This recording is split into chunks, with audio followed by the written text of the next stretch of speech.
There's nothing to explain.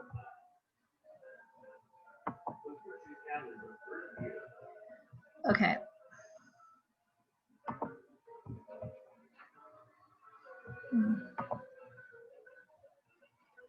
Okay.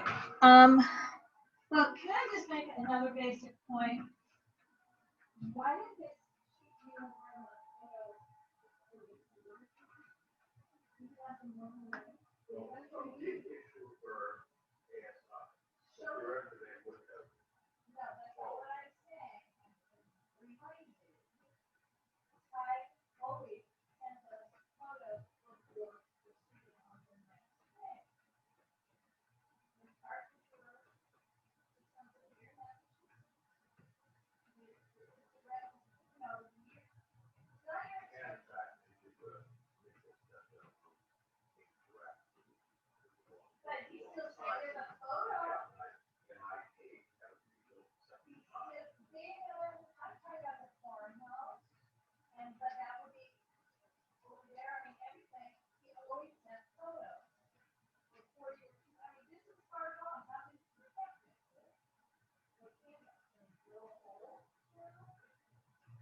For these things.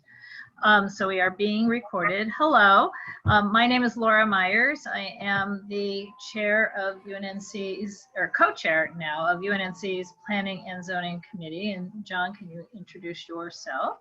Everybody, I'm John Arnold. I'm co-host. I'm a resident of Jefferson Park, and I'm an at-large member of the UNNC Governing Board. Okay. And everybody else can introduce themselves too while I share the screen. I'm going to pull up the agenda, I hope. I'm Steve Peckman. I'm a community member. Okay. So 2 questions. Demetrius and Chris, if you can introduce yourself, and does everybody see the shared screen? Yes. Okay. Well, I'm Demetrius, and I live in Weston Heights. I'm Chris Carlson. I'm Area 4 Rep to the Neighborhood Council. Also live in Western Heights. Steve? Steve Peckman, Jefferson Park. And I'm no longer able to see other guests, but I know we have a few. I will do that. We have Brittany Liu. Hi, I'm Brittany. I'm from Expo Park. And Mr. Richard Parks. Hi, I'm Richard Parks from West Adams. Hi there. So, so I use the word guest, but that's not exactly correct. So I'd like to explain, welcome or call to order. UNNC has perhaps an unusual structure, but what we do is we appoint for all of our committees the chairs, and if we have them, co-chairs, but we do not appoint members of our committees, and rather anyone who is present at a committee meeting, whether it be planning and zoning or recreation and parks or the environmental committee or any of them, is a member of the committee for the duration of that meeting. And what that means is anyone may make a motion, obviously participate fully, make comments, and vote on the motion. The motion, whatever the motion is, it's pretty much a recommendation to the governing board, and that is presented at, the motions are presented at governing board, and it is the governing board who acts. So that consists of elected members. This is at the moment pending any orders from the Department of Neighborhood Empowerment, because of late, there's been a new rule that land use committee members of neighborhood councils need to be trained in the land use planning policy 101. And we don't have land use committee members. So we will see what happens. My hunch is that we'll never have to force our committee members to take the training, but we'll have to have all of our governing board members take the training as time goes on. So anyway, so the first item of this agenda is approval of the agenda. We only have a couple of things on it, and they are basically updates and public comments. But the update on 1509 through 1515 South Gramercy Place, an appeal that we voted to support all the way back in February, and an update on the long-standing, because there's many cases, the oil drill site, Murphy oil drill site. So with that said, I need a motion to approve the agenda. I move to approve the agenda. And a second. I'll second. So Steve moves and John seconds. Any opposition, or can we just by voice approve the agenda? Yay. Yay? Yay. I say yay. Okay. Next is public comments, 1 to 2 minutes per speaker. And I'm going to take down this agenda because it does get in the way of, for at least for me, of seeing things, but everyone's kind of got it memorized because it's so short anyway. Okay. So are there any public comments? And that would be on any item not on the agenda. Okay, hearing none, we will move on to the first item on the agenda, which is an update. Wait, I have chats going on. Thank you, John. Got it. The first item on this agenda is an update to case number TT 74990. The TT stands for tentative track map, and ENV, environmental, 2017-3217. And that's an appeal. This is a project located at 1509 through 1515 South Gramercy Place in Angeles Vista. And the item on this agenda says it's scheduled for a hearing next Tuesday, December 8th. And that is true, it's scheduled, but the owner of the property has asked for it to be continued. And it looks like it will be continued until February 4th.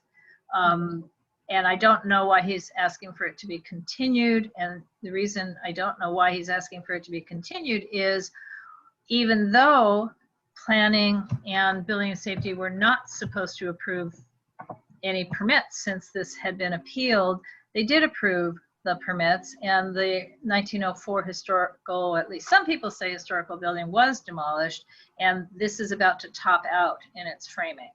So so I don't know why he needed it deferred, because I don't know the game. But here's the problem. I'm going to share our original resolution.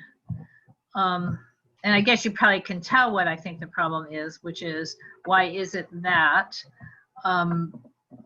even though this was appealed all the way back in March and COVID did interfere, I'm actually looking for the thing I'm trying to share.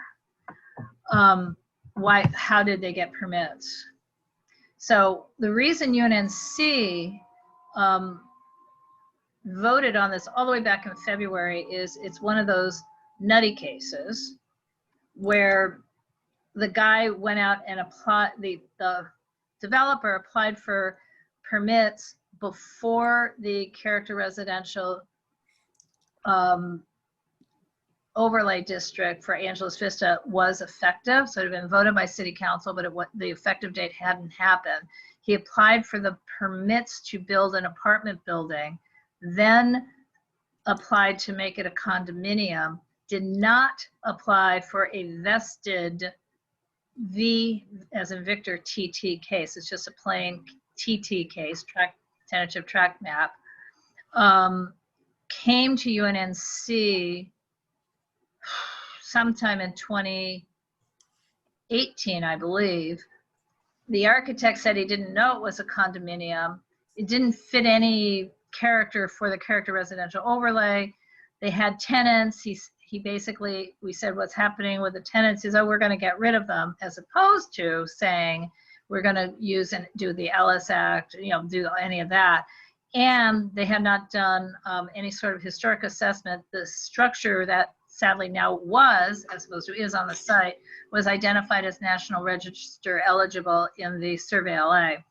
And so it ended up kind of on hold, but what he didn't do was renew or extend any of his permits or the application. So it had all expired before his public hearing, which was last January.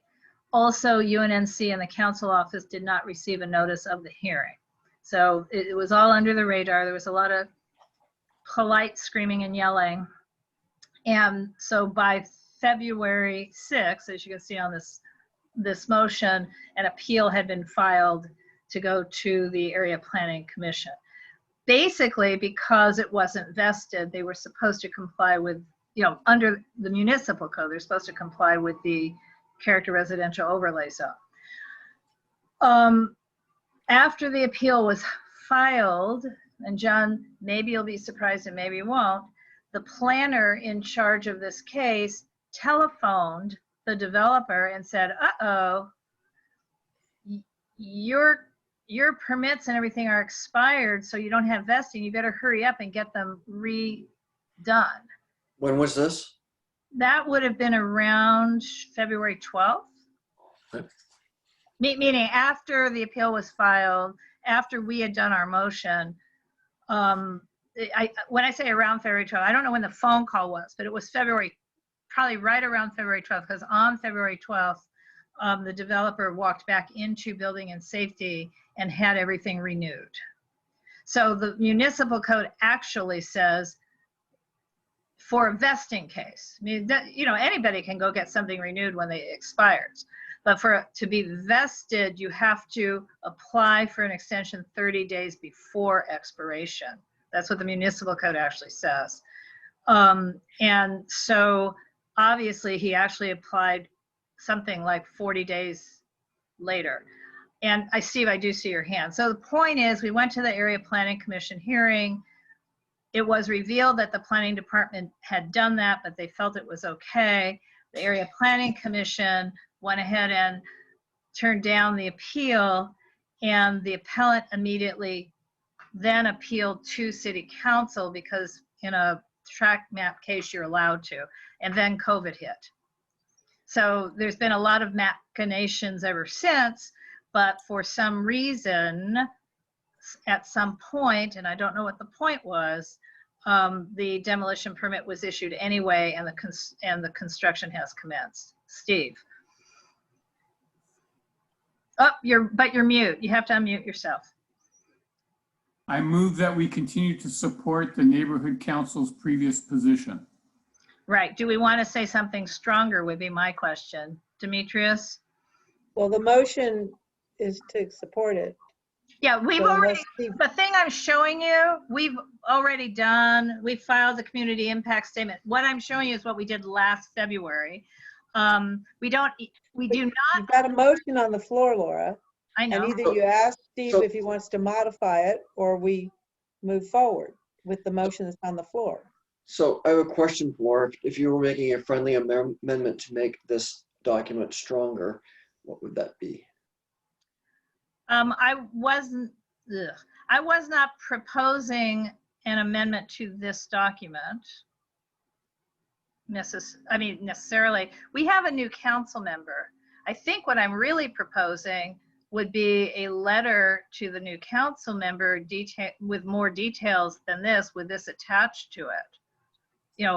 Fine, I accept that modification. Right, and I Second don't. the motion with the modification. Okay, and given that it's been deferred till February 4, I don't know that I have to overnight write such a letter for approval by the governing board. I think the real modification would be to be drafted, recommend to the governing board that we write a letter to be drafted for approval by executive committee in mid-December. Great.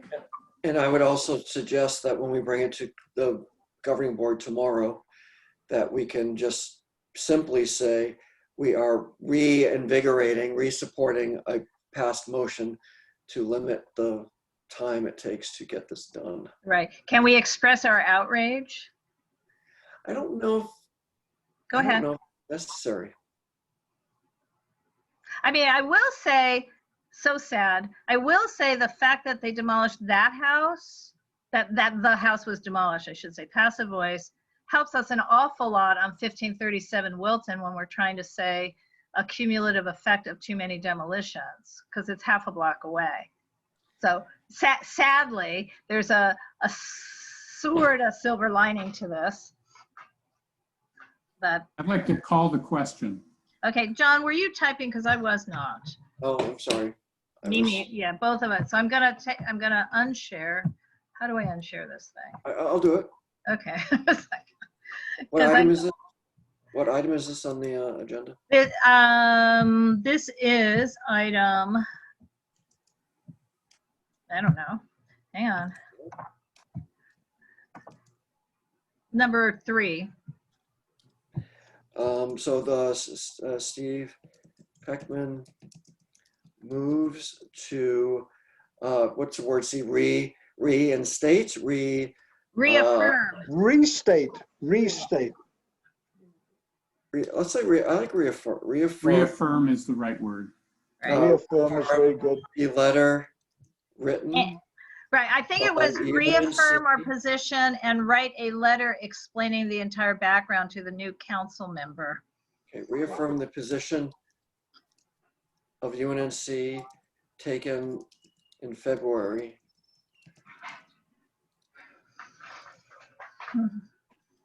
And write a letter to the new council person saying as much.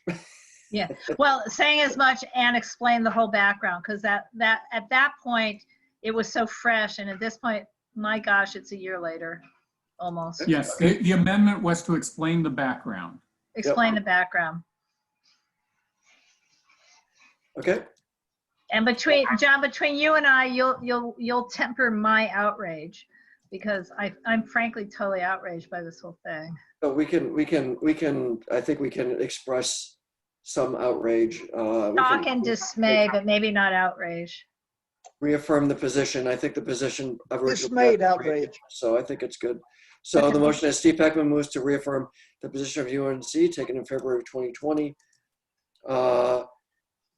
And write a letter to the new council member to explain the background.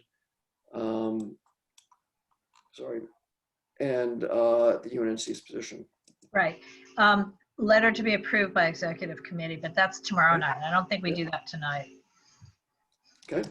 Letter to be approved by executive committee. Right. Rather than have it drag out to January, nor have to write it tonight in the middle of the night. Do you accept that, Steve? Great. Okay, that's it. I'm posting it. Yay. Okay, so that's the motion. Is there any comment on the motion from anybody beyond what we've just chitter chattered about? Nope. Okay, so I didn't do this little discussion before, but the easiest way to vote would be with the little blue hands. How you find your little blue raised hand is if you are looking at the computer and see the big black screen, take your cursor down to the bottom where you see the word participants, click on it, and that will bring up not just the screen that shows everybody who's here in the room, but at the bottom of that screen, you will also see something called raise hand. And then somebody's here on the phone. I'm not sure how you raise your hand on the phone, but Let's just take a roll call. Chris, Yeah. Demetrius, yep, Yes. Steve, Mr. Right. Parks, his hand is up. Yes. Richard's up. Brittany Lou. Yep. And then phone number 310-283-0239. Nothing. Oh, and I'm a yes. I can't No, raise a blue hand. I can't raise. So we have 1, 2, 3, 4, 5, 6, 7 in favor. We have And- 6 in favor and 1 we didn't Demetrius. hear. And Oh, and no, Jen, 7. it's 7 because Demetrius and Chris are 2 people. Correct. Okay. And then one no vote. Right. Okay, thank you. All right, moving on to the next item, which is an update. And the reason I'm using the case number that's old, ZA 15227, parentheses O for oil, then parentheses PA5, is because that's the case number that appears on a letter that I'm going to post in a second from the zoning administrator to the Roman Catholic Archdiocese and EMB Natural Resources, which is the company that is now the owner, as far as I know, of the Murphy drill site. And so there's not a new case number utilized for this. So I'm going to share the screen with that letter. Again, I'm going to say, I hope I'm going to share the screen with that letter because I thought I had closed everything on my computer, but I had not. So Laura, just to be clear, it was my understanding that his letter is a letter of inquiry. Is that Well, correct? it's interesting. Online, meaning if you go to case summary in the planning department, it's basically showing us a new determination letter. If you look, I've just posted, if you look at the letter that I just The posted. letter is not, though. Yeah, the letter says it's a letter of communication, Right. but have to go by the it does have a request for an action. So it's basically requesting permits, records, documentation about the thing we haven't discussed yet, and ask, a whole bunch of stuff, and ask for that information to be turned in 30 calendar days from the date of the letter. The date of the letter is November 17, so they're asking for it by December 17 or thereabouts. Right, that's clearly not he's not determining anything, he's asking. Correct. I'm just saying online it says determination. Here it says communication. In both cases, it said the underlying causal letter is attached, but it was not. I now do have a copy, but I want to go through this first, then I'll post the copy of the letter. And I did put both of them in the agenda packet. So, and I think we probably have some participants in this meeting who know more than I do about the background of this. But in any case, a letter was written in June from Earth Justice, and it turns out it was from Earth Justice on behalf of representing Redeemer Community Partnership. And the letter was written to CalGEM, the State Oil and Gas Supervisor at the California Geologic Energy Management Division, and copied to the Zoning Administrator, City Planning, describing several points of concern and attention, as this says in this letter. And again, I'll post the actual June 25th letter in a moment. And basically, it's about recent activity at the Murphy drill site. By recent, it's from about October 2019 through May of 2020, by and large, is what the letter describes. And it's asking questions about a couple of specific oil wells, because they're all numbered, and are they idle or active, and other also activities involving large tanker trunks, and what is viewed as may or not be actual, the installation of new equipment. And there's a whole bunch of photographs. This next paragraph, starting where I have my cursor, the Department of City Planning has not received any requests for approval of oil well activities pursuant to the municipal code. And the last such request from the operator for approvals was made in 2015. And after that, there have not been any formal requests to City Planning for any expansion of the drill site or modifications of existing conditions of approval. That's a statement of actual fact. That may or may not be what the Earth Justice letter was about. And I think that's what we'll try and get some information on. So then the city planning department is asking for information, about that. In other words, are there any forms that demonstrate an abandonment of a well has been completed, or any notice of intention for a new scope of work, any additional documentation related to any scopes of work? And please, dear oil operator, please read the Earth Justice letter, is what it's saying, and then respond to the zoning administrator or the Office of Zoning Administration, like I said, till by December 17. Up to you guys. We can either start asking questions about this letter, or I think maybe better would be for me to post the Earth Justice letter first. I just would like to know what the mission is tonight, since the ZA hasn't gotten any information yet. Yeah, Correct. This is a FYI piece that is nice that we have it, but the letter is addressed to other entities and there's a request for information.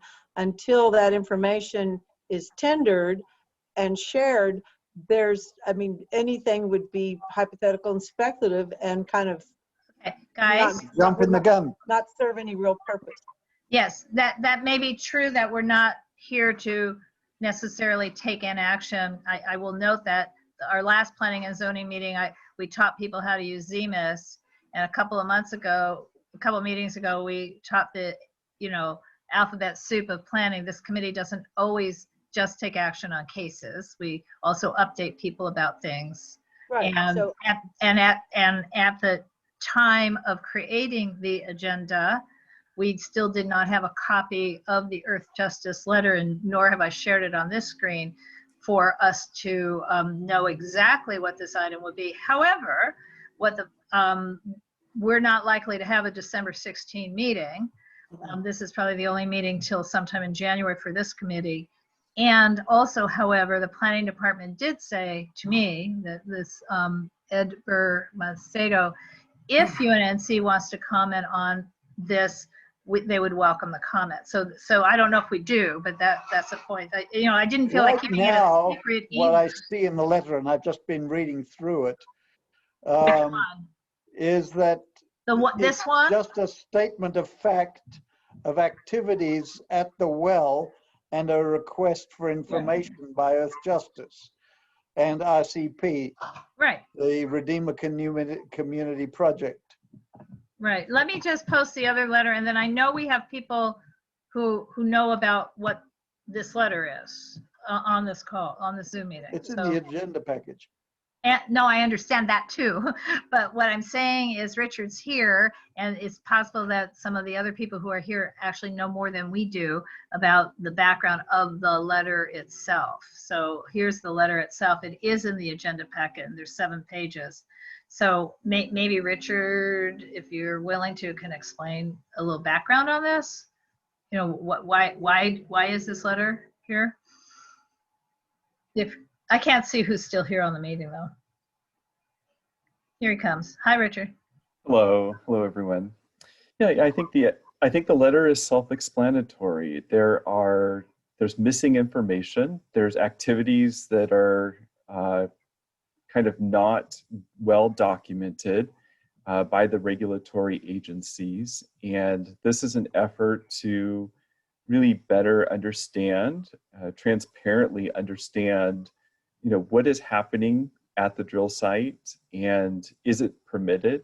Are these legal activities? Are they illegal activities? It is a request for information, and it is a request for different regulatory bodies to, exercise their kind of judicial authority to clarify the record of what's happening. And I mean, ultimately, this is really about ensuring the health and safety of those of us who live near this drill site. And so, yeah, I think, a very transparent request for information. Okay. I agree, and I I think we should agree. duly note that the information has been shared, and we will look forward to the regulatory bodies responding, Mhm. and it should be forwarded until the time that we have that those responses to view further. And that's Due what I would- process actually requires that, right? Yep. We have some observations from the community, which I think are great. And I think we have a ZA who's doing his job, who's trying to gather the information to figure it out. And until all those parts come together, we're actually premature in trying to do anything. We don't have enough information. Well, I wasn't necessarily trying to do anything other than to make transparent. It's This transparent, we all see it, it's Very good. good. It's I clear. feel, I If feel I'm very well saying that right. informed now. Yeah, I do feel very well informed now. Thank you. right. So that's all, in other words, our job as a neighborhood council is to, if we received this letter, it wasn't that I was going out and searching for it. We received in our literal actual PO box, mailbox, the letter from the ZA, and it's like, what's this? So, And we've now shared it with the community, and Correct. living close to the Murphy site, I also feel well informed. Thank you very much. Yep. right. I look forward to seeing what the response is. Ditto. And just as an FYI, and Chris knows this as well, sooner rather than later, possibly within the next few weeks, we'll also be doing our annual UNNC walks through with the oil company on the landscaped rear park-like setting.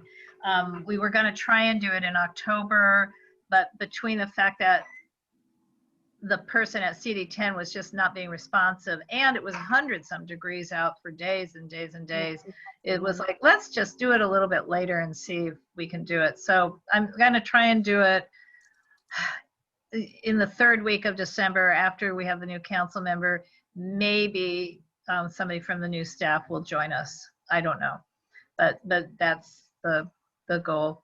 And okay, is there? Are there any questions, comments? So my only thing is to further inform the community, how do we make this a comment tomorrow to make sure that the community at large knows at the governing board? Right. We are taking motion, but I think to summarize, we should bring this to the governing board in a very succinct way as to not take up time, because we know what happens then, and just say basically what's happened here. So I would say, not as a motion, but I would recommend that we report in a sentence or two what's happening. John, And I'll let you do that, because at governing board, I talk so much. I will do that. Well, like at this committee too, but at governing board, there's so many items because of me running the meeting that I'll let you handle this.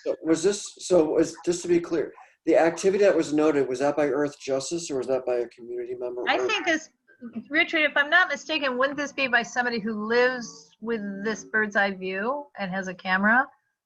Yes, that's accurate. Okay, so I'm going to say, Activity was noted by a nearby resident. yeah. Right.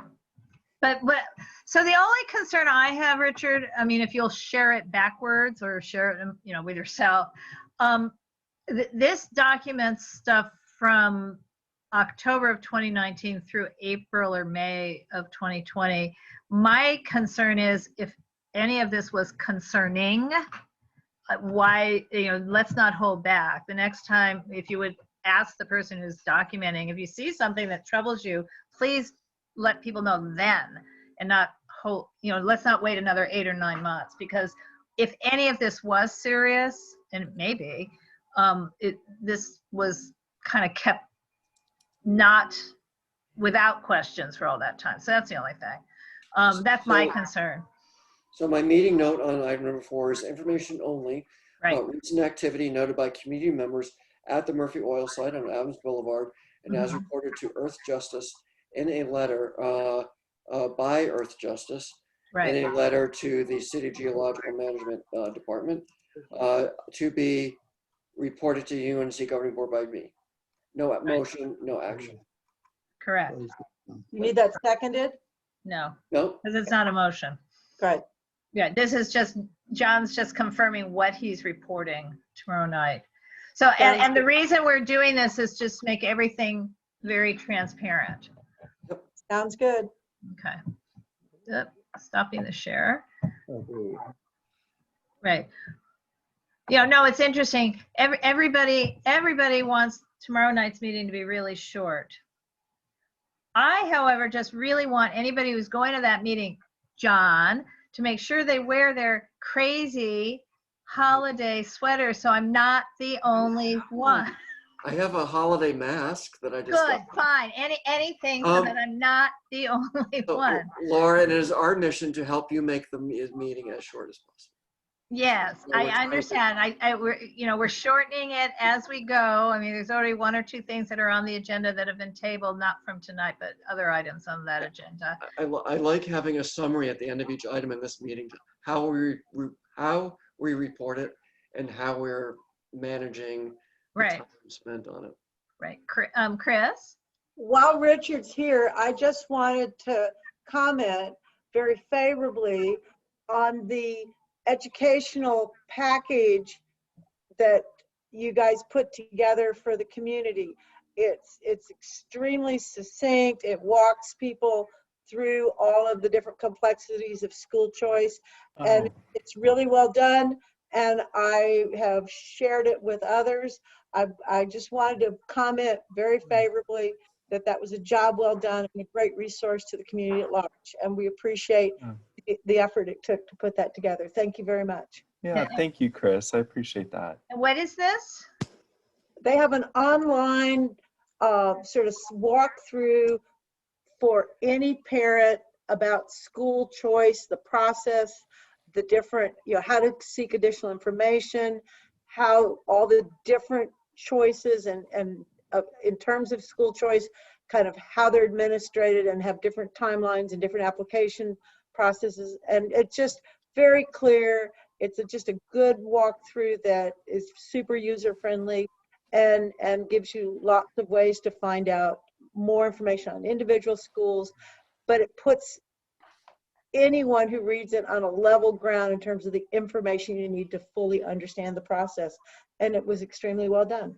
So is this something, since, we're digressing off of planning and zoning, but we, well, no, our board members, all of us got an email from our communications committee chairs reminding us that once a week, we each have to write an article for, some sort of news item for our website. Is this, can this fill in? I mean, in other words, should we be directing our stakeholders or people who come to our website to their website? We could certainly share it, the link. So this could be somebody's one paragraph. I just wanted to comment to Richard when he was here that it was a very, great, very nice product. Thank you.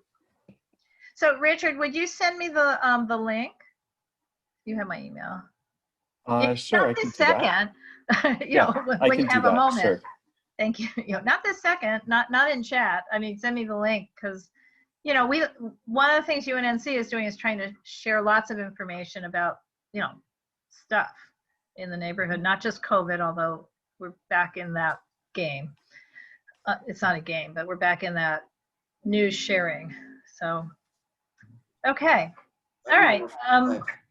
So also on the agenda, because I think we're not quite done, the last item on the agenda is other follow-up to previous cases, ENS and old business. So the only other thing I'm going to tell you is that literally as of today, the Council District 10 planning staff, the deputies who do planning, have punted every open item to next year. To all the hearings that were scheduled are now all put off. So there was to be a hearing tomorrow for the historic cultural monument nomination for the Art Deco Streamline Moderne building that's on the corner of Venice and St. Andrews. It was to go to council tomorrow. It's put off until January 21. 1509 Gramercy is put off to February 4th.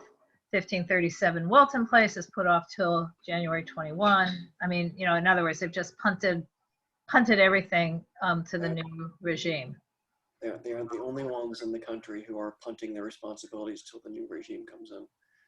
So, To Well- be continued, as they say. Yeah, TB. but what, John, what this tells me is that we really are going to have to do a lot of careful summary writing yeah, and get a meeting real early with the new staff, because I think a lot of our stakeholders have put in a lot of work on a lot of these different items. I mean, these are not items related to each other. And this may be the tip of the CD10 iceberg. I don't know, what other cases. it might even be, I know we can't talk about it tomorrow because it's not on the agenda, but it might need a transition committee to report you and a group of people to compile a list of active items in UNNC region, to have a formal meeting with CD10, the new CD10, and tell them what's going on and what's important to us. Well, this is semi on the agenda because it's the update to previous cases. But if it's stuff that's not land use, it's not on the agenda. Well, I was thinking for tomorrow. Oh, right. Well, yeah. But yeah, it seems like there's a introduction to UNNC to CD10, including open items from the past, X years. I think that's a wise thing. Yeah. So, well, Chris is working, trying to work a little magic with a friend / neighbor to see if we can have Mr. Ridley Thomas be at our January 7 meeting.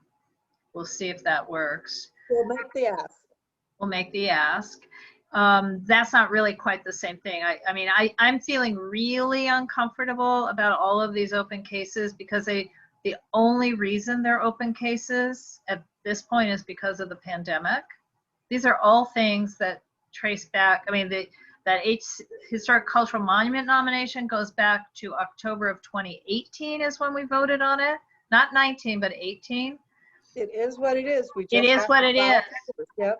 Yeah, I mean, it is what it is, but it's worrying me because we have so many new things happening and we're still dealing with stuff from a year ago and more. And I really had hoped that these could just be done before we had a new council member. Not happening. Didn't happen. Onward. Yep. Okay. So are there any other? Accelerated efforts in the new year. Yeah. Any other updates, or what did I say this was? This item. I'm sorry. I'll reread it. It's follow up to previous cases, anything that was in the ENS and or any old business. The ENS being. I'm already writing that. Yeah. So,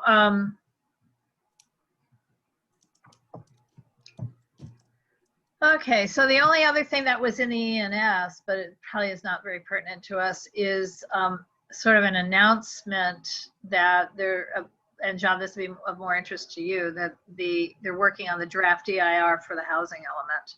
But when I followed up about that, they said, oops, it's just a holding place. We haven't really done very much work on it, because I was asking how come if you're already doing it, it wasn't announced at the webinar. But the answer is because we're not really already doing it. So, I didn't see anything else in the ENS. I got news just today that the Preservation Forward solution to the issue on Van Ness, they have submitted to Plan Check for. Oh, so Michelle et al. Have sort of agreed. They've Michelle and team have approved the concept directly. That was a month and a half ago, and so they have resubmitted to the CPAO, and they've resubmitted to Plan Check. That happened today. Cool. But I guess my question has to do with the that nuance about the continuous wall, something. We got it's not a waiver, it's an adjustment which they're allowed to do administratively. So does that process. So that'll help 1608 St. Andrews? You have to apply for it. It's costing them at Van Ness $4,000, $2,000 each site to apply for that adjustment. Okay, so $2,000 in terms of per 1608. But if Okay. it's less than a 20% adjustment, it can be done ministerially, but you do have to submit for it. Got it. Okay. All right. We're good. Is there anything else? Because I think by some miracle, we're going to have a 45-minute meeting. Let's do it. Okay. Okay. Okay. Yeah.